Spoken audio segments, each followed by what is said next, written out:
entertainment from the BBC World Service. Now, the words powerful, compelling and extraordinary are so overused in arts criticism that they end up meaning not a lot. But that doesn't mean that they can't sometimes be just the right words.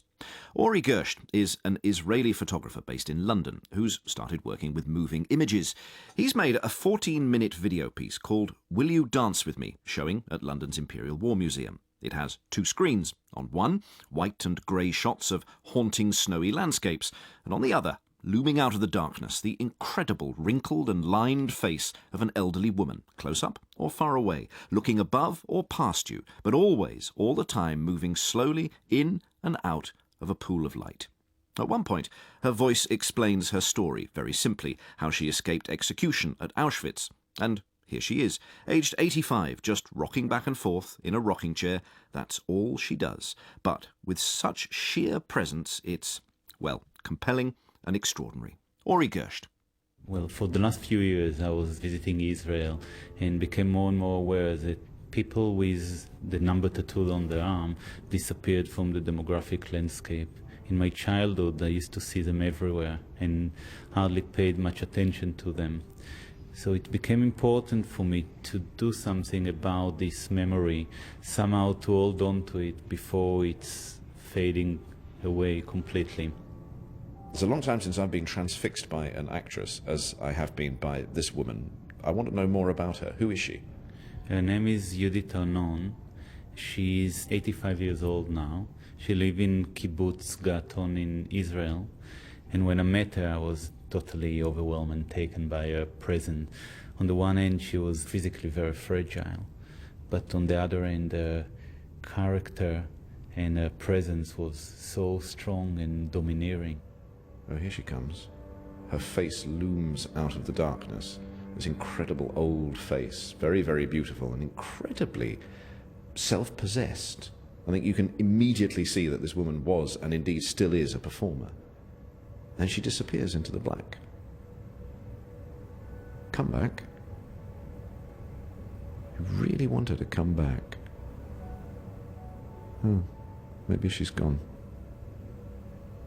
No, here she is. And just behind her you can see the fabric of the rocking chair which she's sitting in, which is taking her out of the light and then back into the light in slow motion, very elegant slow motion, like the most graceful dance that she probably ever danced.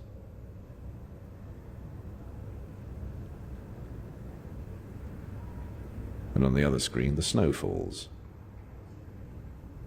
in slow motion.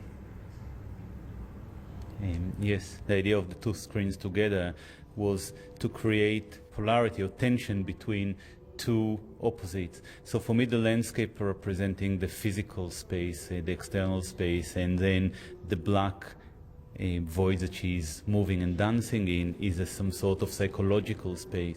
It was like facing death. They stood us in the yard. Suddenly, we realized that we were surrounded by machine guns. The officers have requested me to entertain and dance for them on their Christmas party. For the first time in my life, I was able to say no. As punishment, they have stood me out in the snow.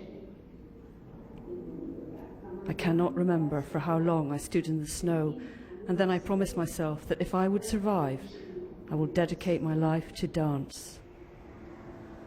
In a sense, you're playing with her awareness of her death, her near extinction in the extermination camp, her sadly imminent death in a matter of years because she is so old. She was aware of that. And there was something actually in the making of the film that became very important, where originally I asked her just to rock back and forth and the camera would move around her, and I didn't want to bring any kind of additional expressions into that. Toward the end, I realized that she was deeply unsatisfied, and I asked her why, and then I find out that she had all these ideas that she wanted. She kind of worked a piece in her head and she wanted to perform this piece, and she felt that I'm restricting her by asking her just to rock back and forth. So then I talked to her and I said, okay, what we're going to do now is we're going to stop everything and we're going to give you the stage. You can do anything you want, let life flash through you, and we will just follow you. And she was performing for about 30 minutes. It was such a moving experience that I was just standing there. I think all of us were standing there. No one was able to move. And we got these goosebumps because it felt so real and it felt so genuine, and it felt a moment that she is actually getting the stage, maybe for the last time, and she's really doing something.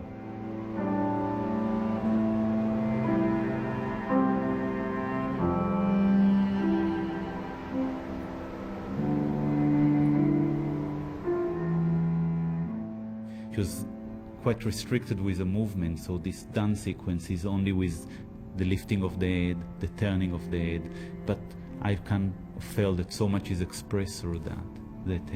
Yeah, for me it was an extraordinary moment, and the entire film then started to evolve around this same sequence. The piece has its origin in her experience of the Nazi Holocaust, and you yourself are of Israeli origin as well.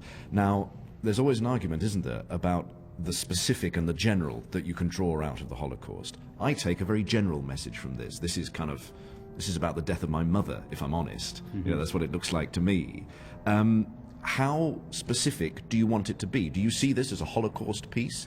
For me, the experience during the Holocaust was a moment that triggered the film and the Yehudit narrative, but the film became about something else, much more open, about a moment where somebody is physically containing all those experiences and want to express them, and then there is the factor of time and mortality that keep corroding and corroding through the body and slowly make those memories fade away.